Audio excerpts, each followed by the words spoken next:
नमस्कार मित्रांनो, दुर्गा या मालिकेच्या आजच्या भागामध्ये माईसाहेब दुर्गावरती ओरडत असतात की दुर्गा, तुम्हाला जर लाडू बनवायला जमणार नव्हते तर ते तुम्ही आम्हाला सांगायचं होतं ना. केवढ्या विश्वासाने आम्ही तुमच्यावरती हे काम सोपवलं होतं, पण तुम्ही मात्र ते लाडू विकत घेऊन आलात. आणि अभिषेक, तुम्हाला तरी हे कसं पटलं? तर अभिषेक म्हणतो, माईसाहेब मला सुद्धा हे माहित नव्हतं. मला वाटलं खरंच दुर्गाने तर लाडू बनवलेत. आणि दुर्गा, तुला जर जमणार नव्हतं तर तू मला सांगायचं ना, मी मदत केली असती तुला. दुर्गा बोलणार तेवढ्यात मायसाहेब म्हणतात, या हो दुर्गा, आम्ही अख्ख्या शिवगडमध्ये अभिमानाने सांगणार होतो की आमच्या सुनबाईनं ह्यावेळेस लाडू केले, पण तुम्ही तर मोहित्यांचं नाकच कापलं. तर अभिषेक म्हणतो, माईसाहेब दुर्गाच्या वतीनं मी तुमची माफी मागतो. माईसाहेब म्हणतात, राहू दे आता, आम्हाला फक्त यांच्याकडून एवढंच ऐकायचं आहे की यांनी असं का केलं. तर दुर्गा म्हणते की माईसाहेब, हे खरं आहे की लाडू हे विकत आणलेले आहेत. माईसाहेब म्हणतात, अहो उघड उघड तोंडानं हे तुम्हाला बोलायला लाज नाही वाटत आहे का? बरं झालं आम्ही तुमची चोरी पकडली. तेवढ्यात तिथे अजिंक्य येतो. अजिंक्य म्हणतो, कुणी काही चोरी केलेलं नाहीये असं म्हणत तो पुढे येऊन म्हणतो की मीच सांगितलं होतं दुर्गाला की लाडूची ऑर्डर दे. दरवर्षीप्रमाणे आपल्या घरामधून वत्सल्य आजींना लाडूची ऑर्डर दिली जाते. यावेळेस त्यांना लाडूची ऑर्डर मिळाली नाही, त्यामुळे त्या नाराज झाल्या आणि त्यांनी ही गोष्ट येऊन मला सांगितली. त्यामुळेच मीच दुर्गाला सांगितलं होतं की वत्सल्य आजींना लाडूची ऑर्डर दे. दुर्गा म्हणते की आपल्यामुळं जर कोणाचा सणवार सेलिब्रेट होत असेल तर काय हरकत आहे लाडूची ऑर्डर द्यायला. आता आपल्यामुळं वत्सल्य आजींची दिवाळी सुद्धा गोड होणार असं म्हटल्यावरती अभिषेक म्हणतो, I am proud of you Durga. तर अजिंक्य म्हणतो, आता झालं ना सगळं सॉर्ट आउट, सर अभिषेक असं म्हटल्यावरती अभिषेक निघून जातो. पुढे दुर्गा माईसाहेबांना म्हणते की माईसाहेब, अहो काय झालं तोंड पाडायला, सणवार आहे असं तोंड पाडू नका असं म्हणत दुर्गा तिथून जात. पुढे माईसाहेबांना बेबी माचा आवाज ऐकू येतो की रेवती इकडे ये. माईसाहेब बेबी मला भेटायला येतात आणि त्या म्हणतात की बेबी मा, काय झाले का, एवढ्या घाईमध्ये का बोलावून घेतलं. तर बेबी मा म्हणते की सगळ्या चिंता आता दूर झालेल्या आहेत. मला आता अशी शक्ती भेटलेली आहे की बाहेर किती प्रकाश असला तरी सुद्धा मला माझी शक्ती वापरता येणार आहे. माईसाहेब खुश होतात आणि त्या म्हणतात, म्हणजे आता तुम्ही दुर्गाचा नायनाट करणार तर. बेबी मा म्हणते, अगं असं काय म्हणतेस, मी सैतानाची साधना केलेली आहे. आजची रात्र सरू दे फक्त, तू उद्या बघच काय होतं ते. तर माईसाहेब म्हणतात, हो का, बर बर, मग आता ही खुश खबर मी जग्गूला सुद्धा जाऊन सांगते. माईसाहेब गोडाऊन मधून बाहेर येतात, ते दुर्गा पाहते. पुढे दुर्गा बेडरूम मध्ये जाते, त्यावेळेस अभिषेक तिला म्हणतो की दुर्गा, तू जो काय हा विचार मांडलेला आहेस ना की आपल्यामुळं कोणाची तरी दिवाळी ही सेलिब्रेट होते, चांगली होते, तोच विचार मला खूप आवडलेला आहे. तर दुर्गा म्हणते, तुला आवडला रे, पण माईसाहेबांना आवडलेलं नसणार आहे. त्या माझ्यावर चिडल्या सुद्धा असतील. तर अभिषेक म्हणतो, चिडायचं काय आहे त्यामध्ये, उलट त्यांना अभिमानच वाटेल की आपल्या सुनेनं खूप चांगलं काम केलेलं आहे. तर दुर्गा म्हणते, पण त्यांच्या ह्या सुनेनं त्यांचं ऐकलं नाही त्याचं काय, त्यामुळे त्यांना राग आलेलाच असेल. अभिषेक म्हणतो, असं काही नसणार आहे. पुढे दुर्गा अभिषेकला म्हणते की तुला एक सांगायचं होतं. अभिषेक म्हणतो, सांग ना. दुर्गा म्हणते, जाऊ दे. अभिषेक तिला परत फोर्स करतो की सांग ना, तुला काय सांगायचं आहे. तर दुर्गा म्हणते की माईसाहेबांबद्दल आहे. मला शंका आहे की त्यांनी बेबी माला त्या गोडाऊनमध्ये लपवून ठेवलेलं आहे. अभिषेक म्हणतो, दुर्गा तू काय बोलतेस, तुला कळतं का? तू डिरेक्टली माईसाहेबांवरती अविश्वास दाखवतेस. तर दुर्गा म्हणते की पण त्या दिवशी मी ईशाला घेऊन गेले होते तर तिथे माईसाहेब होत्या. झालेली सगळी घटना दुर्गा अभिषेकला सांगते. अभिषेक म्हणतो की म्हणजे तुला असं म्हणायचंय का की माईसाहेबांनी त्या बेबी माला घरातून बाहेर काढलं आणि तिथे लपवून ठेवलेलं आहे. तर दुर्गा म्हणते, हो मला तसंच वाटते, प्लीज आपण एकदा जाऊन तिथे पाहून तर येऊया ना. त्यानंतर पुढे अभिषेक माईसाहेबांकडे जातो आणि त्यांना म्हणतो की माईसाहेब, मला गोडाऊनच्या चाव्या द्या. मला तिथं जाऊन पाहायचं आहे की तिथं बेबीमा आहे का. दुर्गाची शंका आहे की तिथं बेबीमा आहे म्हणून. तर माईसाहेब म्हणतात, काय वेडेपणा लावलेला आहे अभिषेक हा, तुम्ही सांगितलं होतं त्यांना घराबाहेर काढा. तुमच्या म्हणण्यानुसार मी त्यांना घराबाहेर काढलं आणि आता तुम्ही म्हणताय की त्यांना गोडाऊन मध्ये ठेवलेलं आहे.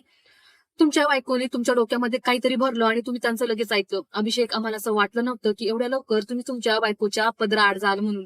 अभिषेक म्हणतो, माईसाहेब तुम्ही जास्त आडेवडे घेऊ नका, ती चावी मला द्या. माईसाहेब अभिषेकला ती चावी देते. पुढे अभिषेक ती चावी घेऊन बाहेर जातो, तर जगू मामा सुद्धा त्याच्या पाठीमागे जातो आणि त्याला अडवायचा प्रयत्न करत असतो की अभिषेक, डोक्यात असं काही आणू नको रे, तिथं काही नाहीये. अभिषेक पुढे जाऊन गोडाऊन उघडतो आणि आत जाऊन पाहतो तर आत कुणीच नसतं. तो दुर्गाला आवाज देतो की दुर्गा. दुर्गा आत जाते आणि दुर्गा सुद्धा पाहते की आत कुणीच नसतं. अभिषेक तिथून चिडूनच बाहेर येतो. दुर्गा त्याच्या पाठीमागे येते आणि ती त्याला म्हणते की अभिषेक 2 मिनिट माझं ऐकून घे. तर अभिषेक तिच्यावर चिडूनच म्हणतो, झालं का तुझं समाधान, तुझं मी ऐकलं आणि माईसाहेबांवरती मी संशय घेतला, आता बस, यापुढे मला काही ऐकायचं नाही असं म्हणून अभिषेक तिथून चिडून निघून जातो.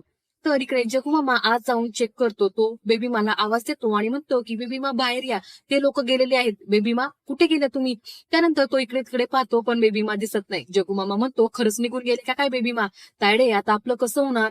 त्यानंतर दुसऱ्या दिवशी सकाळी दुर्गा ही अंगणामध्ये रांगोळी काढत बसलेली असते. त्यावेळेस तिथे एक आजीबाई येते आणि ती म्हणते की रेवती आहे का घरामध्ये? दुर्गा म्हणते कोण आपण? मी नाही ओळखलं तुम्हाला. ती आजीबाई म्हणते मी पहिल्यांदाच इथं आले आहे, त्यामुळे तू कशी ओळखशील मला? तुमच्या घरात जी मंदा आहे ना, मी तिची मावशी आहे, मला रेवतीला भेटायचं आहे. दुर्गा म्हणते हो काय, या ना आतमध्ये, असं म्हणत ती त्यांना आत बोलवते. त्यावेळेस तिथे अवंतिका येते. अवंतिका म्हणते ओ बाई, कोण हवंय तुम्हाला? चला निघा इथनं, अजिबात इथे यायचं नाही. तर दुर्गा म्हणते की आपल्या घरात ज्या मंदा आहेत ना, त्यांची ही मावशी आहे, त्यांना माईसाहेबांना भेटायचं आहे. तर अवंतिका म्हणते काय आहो दुर्गा, तुम्हाला एवढं पण कळत नाही का? असं कुणी येईल आणि घरातल्यांची ओळख सांगेल, तुम्ही काय त्यांना घरात घेणार आहात का? ओ चला निघा इथनं आजीबाई, तुम्ही घराबाहेर, ही काही धर्मशाळा वाटली का? तर ती आजीबाई तिरक्याच नजरेनं अवंतिकाकडे पाहते. आता ही आजीबाई खरं तर बेबी मास असते. ती जादूटोणा करून तिच्या हातातली ती कप बशीच खाली पाडते. त्यामुळं अवंतिकाला वाचतं. अवंतिका मोठमोठ्याने ओरडते. त्यावेळेस तिथे माईसाहेब येतात. माईसाहेब म्हणतात काय झालं? तर दुर्गा म्हणते की अवंतिका या वहिनींच्या हातामध्ये गरम चहा होता. काय झालं कुणास ठाऊक, अचानक तो चहा त्यांच्या अंगावरती पडला आणि त्यांना भाजलं. तर माईसाहेब म्हणतात तसंच पाहिजे, सुनबाई तोंड जरा कमी चालवायचं. पुढे त्या म्हणतात आणि ही आजीबाई कोण? तर त्या म्हणतात की मी मंदाची मावशी आहे. मंदा गावी गेली आहे, तिला अडचण आली, तिच्या वडिलांची तब्येत खराब झाली, त्यामुळे तिने मला इकडे पाठवलं आहे काम करायला. तर माईसाहेब म्हणतात पण हे सगळं मंदानी मला काही सांगितलं नाही. तर त्या आजीबाई म्हणतात की अचानक असं अडचण आल्यावरती कसं सांगणार ना, त्यामुळेच तिने मला इथं पाठवलं आहे तुमची सेवा करायला. तर माईसाहेब म्हणतात बरं ठीक आहे, जा सगळ्यांची चहा पाण्याची व्यवस्था करा आणि आम्ही बाहेर बसलो आहोत, आमचा चहा तिथेच बाहेर घेऊन या. असं म्हणून बाईसाहेब पुढे निघून जातात. तर दुर्गा म्हणते या तुम्हाला किचन दाखवते. त्या आजी पुढे जातात तर दुर्गा त्यांच्या हातातलं ते कड पाहते आणि बघते दुर्गा सुद्धा ओळखते की ही बेबी मा आहे. त्यानंतर दुर्गा ही बेडरूम मध्ये जाते. ती अभिषेकला म्हणते की अभिषेक तू कुठे निघालायस? अभिषेक मात्र तिच्याकडे दुर्लक्ष करतो. तो काही न बोलता त्याचा आवरायला घेतो. तर दुर्गा म्हणते मला माहिती अभिषेक तू माझ्यावरती चिडलेला आहेस, सॉरी ना. तर अभिषेक म्हणतो की दुर्गा तू सांगितलंस म्हणून मी बायसाहेबांना चिडून बोललोस आणि त्यांच्याकडून त्या चाव्या घेऊन ते गोडाऊन उघडलंस. शेवटी काय झालं, आपणच तोंडावरती पडलो ना. तर दुर्गा म्हणते सॉरी, पण मी आता परत असं काही करणार नाही. अभिषेक म्हणतो मला तुला फक्त एवढंच सांगायचंय की कोणावरती आरोप करताना थोडा विचार करत जा, नाहीतर घरातील छोट्या छोट्या गोष्टींवरून लोकांची मनं दुखतील. तर दुर्गा म्हणते परत असं होणार नाही, या गोष्टीची मी काळजी घेईन. अभिषेक म्हणतो वर ते जाऊ दे, तू मला सांग की तू इथं कशासाठी आली होतीस? तर दुर्गा म्हणते अरे हो, मला तुला हे सांगायचं होतं, आपल्याकडे ज्या मंदाताई होत्या ना, त्यांचे वडील आजारी पडले, त्यामुळे त्या गावाला गेल्या. त्यांची जी मावशी आहे ना, कालिंदी मावशी, त्या घरी आल्या आहेत काम करण्यासाठी आपल्याकडे. तर अभिषेक म्हणतो अरे बापरे, म्हणजे आता त्यांना पैसे पाठवायला हवेत ना, आजारपणात पैसे लागतील ना मंदाताईंना. तर दुर्गा म्हणते हो तू ते पाठव, पण मला तुला एक सांगायचं होतं, त्या ज्या मावशी आहेत ना, कालिंदी मावशी, त्या थोड्या मला वियर्ड वाटतात रे, थोड्याशा मला त्या विचित्र वाटतात, असं ती म्हणते. आणि आजचा भाग इथे संपतो. पुढील भाग पाहण्यासाठी चॅनलला सबस्क्राईब करा. धन्यवाद.